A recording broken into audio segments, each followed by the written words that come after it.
Welcome to the Deep Dive, where we really try to unpack complex ideas, make them accessible. Today, we're plunging into a classic that's about as raw and unfiltered as it gets, Charles Bukowski's novel, Post Office. And our mission for this deep dive is to journey with the protagonist, Henry Chinaski, through the mundane, often absurd, sometimes brutal world of the U.S. Postal Service. We want to pull out the core lessons, really understand his struggles, and think critically about how his experiences, over half a century later, still hit home in our modern lives. Absolutely. And it's so much more than just a story about delivering mail, isn't it? It's semi-autobiographical, and it just lays bare the soul-crushing side of bureaucratic labor. And it's about one man's relentless, often pretty hilarious struggle to just hold on to his identity, his sanity. It's amazing how you can find these nuggets of insight in the most unlikely, grinding places. Real knowledge from tough times. Okay, let's dive right in.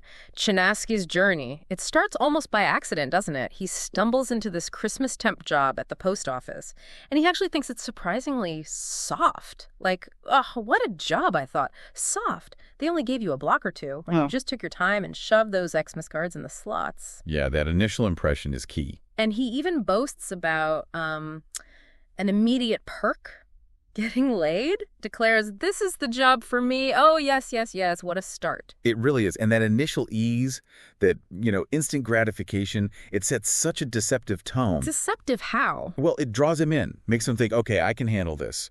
But the reality, the permanent job, it shatters that illusion pretty fast. He's kind of seduced by how simple it seems, but then bam, he's caught in the grind underneath. It's a real bait and switch. And yeah, caught he is. After passing the exams, he becomes a substitute mail carrier. And that ease he felt as a temp, gone, especially when he gets transferred to Oakford Station. Under Superintendent John Stone, Chinaski calls him the Stone. And he knights John Stone wearing dark red shirts that meant danger and blood. Intense imagery. Oh, definitely. And the sub-environment there is just brutal. You're talking 5 a.m. starts, never learning fixed routes, constantly pushed. Chinaski puts it so vividly. John Stone would take no excuses. The subs routed their magazines on corners, went without lunch, and died in the streets. It's like the system is designed to wear people down, break their spirit, not just make them work hard. But Chinaski, he's not really the type to just take it, is he? He actually writes this massive 30-page report on John Stone, takes it downtown to the federal building. Yeah, tries to fight back within the system. The official he meets just screams at him, "You're a wise son of a bitch, aren't you? Mr. Johnstone is a fine man." Wow. Yeah, that moment just perfectly shows the power dynamics, doesn't it? Individual protests just get slammed down by institutional arrogance, dismissed. It's a pretty chilling look at how bureaucracy can just protect itself and punish anyone who points out flaws. The psychological cost of that is huge. So is he actually gaining any control with these acts?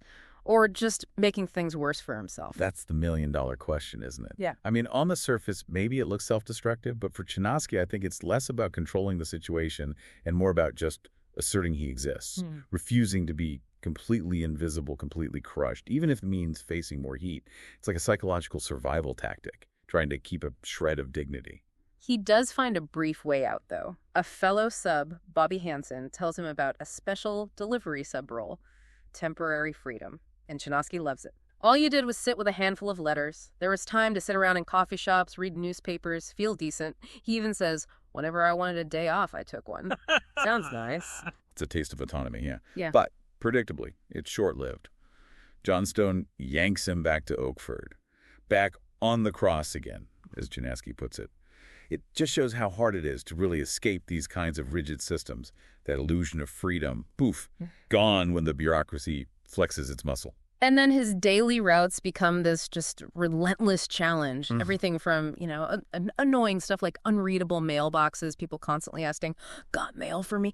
to genuinely scary things like dogs attacking him. He mentions using his mail sack to defend himself. He sums it up as the sweat dripping, the hangover, the impossibility of the schedule, just pure misery. Exactly. These aren't just little annoyances. They're like daily micro-assaults on his well-being, both physical and mental. They really symbolize the constant pressure, the threats he's under.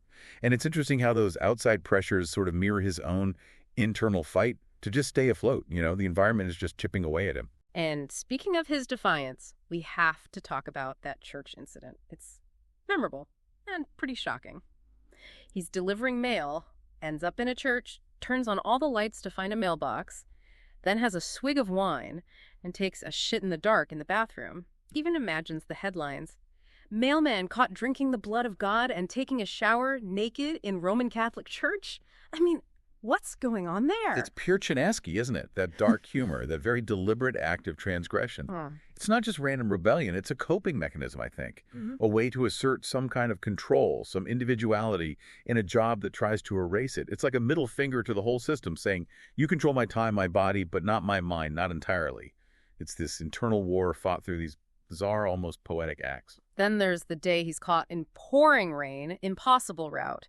He snaps at an old woman. Lady, don't you realize we don't even have time to pull up our shorts? He actually decides to quit right then. Thinks Johnstone wins. But then the rain stops, and he just finishes the route, grimly. That moment really captures the paradox of Chinaski, I feel.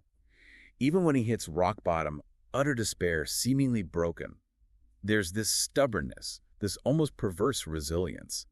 It might just be sheer grit, or maybe just not seeing any other option, but he endures. It's a really human thing, that capacity to keep going. A big turning point seems to be the thing with Matthew Battles.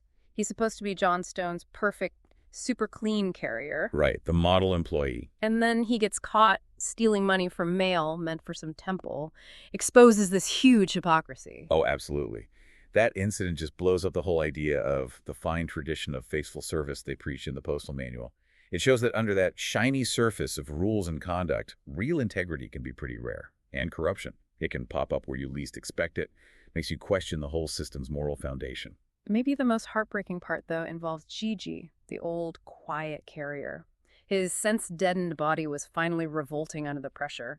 Even Chinaski, usually detached, feels something for him. Yeah, that scene. It's chilling. Johnstone deliberately gives Gigi this impossible extra load of circulars. And Gigi just breaks down sobbing. Chinaski tries desperately to get help, but the supervisors, they only care about the routes. Utter indifference. And Gigi just disappears. Becomes a forgotten casualty, knifed across the throat over a handful of circs from a local market. Yeah. It's devastating. It really makes you think, like you said, how many Gigis are out there in all sorts of organizations. Pushed too far and then just discarded. It really does strip away any romantic notions about work, doesn't it? It's so bleak. Yet somehow Chinaski keeps going. He even makes regular after 3 years. Should be good news, right? But he says, somehow I was not too happy. And then he starts this rebellion over a tiny rule, not putting his cap on top of his mail case. Yeah, seems trivial, right? Johnstone writes him up again and again, but Chinaski just keeps doing it until Johnstone gives up. That small act is huge for Chinaski, I think. It's him clawing back some autonomy, some dignity. It's not just about the cap. It's fighting the dehumanizing control over every little thing. It's a tiny battle, but a massive internal victory. It's about self-preservation against total control. So after 3.5 years of this, yeah, he finally resigns, leaves the post office. Oh. But only for a little while, right? This kicks off a new chapter. Right. A brief escape. He hits a winning streak at the racetrack, has enough money to just lay around, gets involved with Joyce, this young, wealthy woman, calls her a nymph who is eating me alive. They have these wild adventures, go to Texas. Her rich family tries to scare him off absurd stuff, like getting driven around by a midget with a nervous condition, a buffalo chase. Yeah, the escapes. What do these tell us about his idea of freedom? Well, the thing is, these escapes, they're never really free. He just trades one kind of cage for another. Often just as chaotic, maybe even more dangerous in some ways. It kind of suggests that just changing your surroundings doesn't fix the underlying struggle. Maybe real freedom is always out of reach for him, or maybe he's just kind of wired for chaos. He finds absurdity everywhere. That's a great point. So when Joyce starts pushing him to get a job for appearances, to prove we are self-sufficient, he resists at first. He says, any damn fool can bag up some kind of job. It takes a wise man to make it without working. Classic Chinaski. But eventually, he goes back to the post office, this time as a clerk. Why? Why go back to the place he hated? It really speaks to how inescapable his reality feels, maybe. He heard the clerk job was soft, easier. But, surprise, surprise, it has its own unique torture chamber. We're talking 12-hour night shifts. Insane production schedules. Yeah. Like sticking each tray of this type of mail in 23 minutes. Supervisors giving him looks like you were a hunk of human shit, and it's physically grueling, too. Using the same muscles over and over again was quite tiring. I ached all over. Yeah. It just hammers home that the system is the problem, not just one specific role. He's back in the cage, just a different part of it. And then comes the scheme training. Sounds like a whole new level of hell. memorizing massive scheme sheets, these complex maps of streets, zones, passing these high-stakes accuracy tests, throwing 100 cards in 8 minutes or less with at least 95% accuracy. And the trainer even throws in Cold War propaganda. Each extra letter you stick beyond duty helps defeat the Russians. Right. It's totally absurd. And it's not just about efficiency, is it? It feels like it's about forcing ideological conformity, total mental control, like a psychological weapon demanding absolute submission. And Chinaski. Predictably, he defies it, refuses to study at first, chooses beer and sleep instead, even calls personnel to complain about having to study while facing discipline. That refusal to just cave, even when it hurts him, that's core Chinaski. And his home life with Joyce seems just as absurd and demanding as work. They get this blind, subnormal dog, Picasso, who often seems neglected. And the geraniums, Joyce insists on keeping these plants that keep falling on him during sex, claiming it adds to it. Yeah, those details just underline how pervasive the struggle is. There's no escape, no peace. The chaos and pressure from work just bleed into his personal life. It shows how an oppressive environment can really contaminate every part of your existence. Later, she gets parakeets. Their constant chatter drives him nuts. So in frustration, he throws water on them, then just lets them out of the cage. Joyce freaks out. They'll starve out there, and he just says, let them learn or let them die. Harsh. It is harsh. But it reflects that raw, unvarnished worldview he has, doesn't it? A kind of brutal realism, rejecting sentimentality, especially when he's under so much pressure himself. It's like a tiny snapshot of his whole survival strategy, adapt or perish. It's cynical, for sure, but very much in character. The marriage eventually implodes. Joyce gets infatuated with a coworker. Purple Stickpin calls him a real gentleman. Chinaski tries to warn her and calls it the office romance game. Ugh. It all ends with this bizarre dinner. He serves her snails, sea spiders, she throws up. Then he goes on this rant about assholes cover the earth, including the president and Purple Stickpin, right before she gives him divorce papers. That ending just perfectly sums up his inability to conform, right? Even in relationships, he's just brutally honest, even when it's self-destructive. Values that raw authenticity over everything else. His cynicism, his refusal to play the social games, it ultimately isolates him. It feels tragic, but also kind of inevitable for someone so fiercely himself. After the divorce, he reconnects with Betty. But it's changed. She's aged badly, lost her job, struggling with alcohol. Their attempt to reconnect is just sad. He notes, there was space between us. Things had happened. We slept without touching. We had both been robbed. Yeah, that's not nostalgia, is it? It's pure tragedy. It really underscores the toll that hard living, those broken connections, the toll it takes. It shows the long-term damage, how their environment and choices have just hollowed them out over time. And Betty's death, it's portrayed with such bleak realism. Chinaski fighting with the indifferent hospital staff, asking them, why do you just let them die? What's the sin in being poor? The funeral is this total farce, cheap suit, uncaring son, half service from the priest, the wreath falling over. He's still waiting for that letter about a headstone. It just hammers home that sense of isolation, of powerlessness, even in grief. Death becomes as absurd and undignified as life in his world. It's a stark reflection of how little value is placed on the vulnerable. Yet, Chinaski keeps battling the bureaucracy, the supervisors. He gets called in for his arrest record, submits this defiant 42-page explanation that fascinates the staff. He faces down guys like Butchner screaming obscenities or Chambers trying to frame him. And his response is always that defiant, all right then, I've been gone 40 minutes, have your way, write it up. And often, they back down. But through it all, his body is starting to give out dizzy spells, aches, but doctors find nothing physically wrong. Those confrontations show his stubborn refusal to be intimidated, right? He finds these small wins, asserts himself against the machine trying to erase him. It's a constant fight for integrity and those physical symptoms. With no clear cause, it's a perfect symbol of the deep psychosomatic toll. Years of that mental, emotional pressure. His body is literally screaming about the environment he's trapped in. There's a brief period where he experiences fatherhood with Faye, their daughter Marina Louise is born, and then he witnesses the LA riots, sees the chaos, and just walks off the job. Tells his supervisor, what do you know, Whitey? Uses the chaos as an exit. Yeah, that escape, it's triggered by external events, isn't it? It becomes the catalyst for him finally breaking free for good. It's raw, opportunistic almost, using societal upheaval to finally cut his own chains from a system he absolutely despises. So after 11 years total, he finally resigns for good.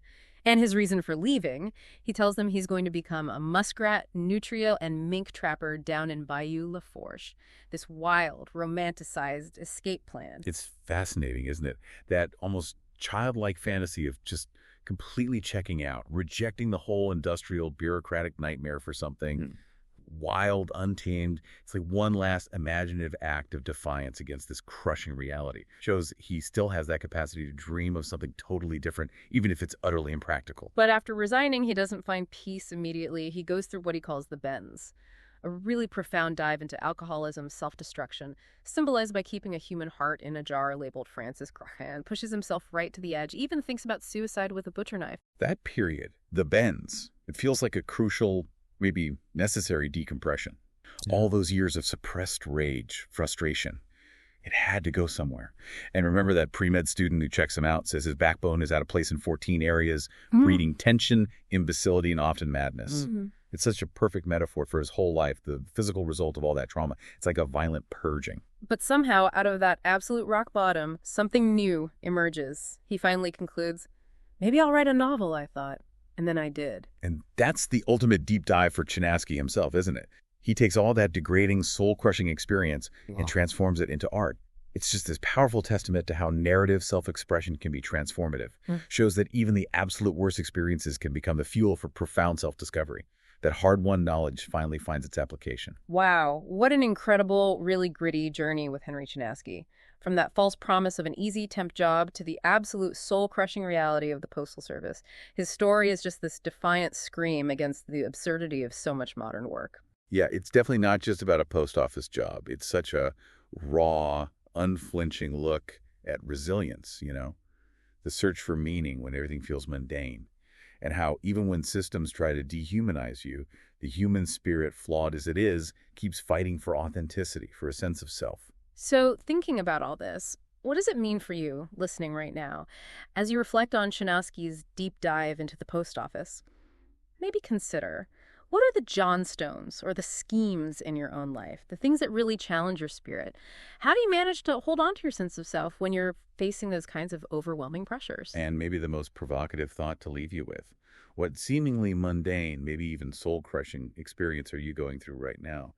Could it, like Chinaski's time at the post office, actually be the raw material for your own unexpected liberation or some kind of profound self-discovery down the line?